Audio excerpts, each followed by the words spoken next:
SSC 27 কিংবা SSC 28। তোমরা কি জানো এত সুযোগ সুবিধা থাকা সত্ত্বেও এসএসসি 25 ব্যাচ 40% স্টুডেন্ট ফেল করছে? কেন জানো?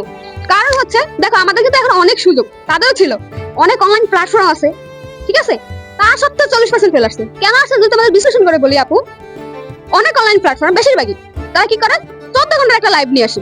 14 ঘন্টার একটা লাইভের মাধ্যমে তারা একটা অধ্যায় শেষ করে দেয়।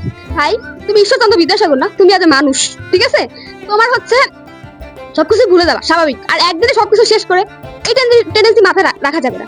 তাই আপু তোমাদের কথা চিন্তা করে তোমাদের বেসিক বিল্ড আপ করার জন্য তোমরা একজন স্টুডেন্ট কতটুকু নিতে পারে সেটা মাথায় রেখে আপু তোমাদের জন্য ক্লাসগুলো সাজাই। এন্ড বেসিক থেকে যারা একদম শূন্য বেসিক আছে, কিছুই পড়ে নাই, ওরকম ভাবে আপু তোমাদের ক্লাসগুলো দেওয়ার চেষ্টা করছি। তোমাদের সকল সাবজেক্টই আসবে, বাট সবার কমন সাবজেক্ট ম্যাথটা দিয়ে আপু শুরু করছি। সো তোমরা যদি এসএসসি প্রসেসের মতো মারা না খেতে চাও তাহলে আপুর সাথে যুক্ত হও। এন্ড আপুর যে ফ্রি একটা কোর্স আসছে তোমাদের জন্য, যার মাধ্যমে তোমাকে জিরো থেকে এ প্লাসের জন্য প্রস্তুত করা হবে ভাইয়া। সো আপুর চ্যানেলটা সাবস্ক্রাইব করো, আপুর সাথে থাকো, তোমার কোন টপিকে সমস্যা হচ্ছে, তোমার কি নিয়ে ক্লাস চাই সেটা আপুকে কমেন্টে জানাইতে পারো। ধন্যবাদ।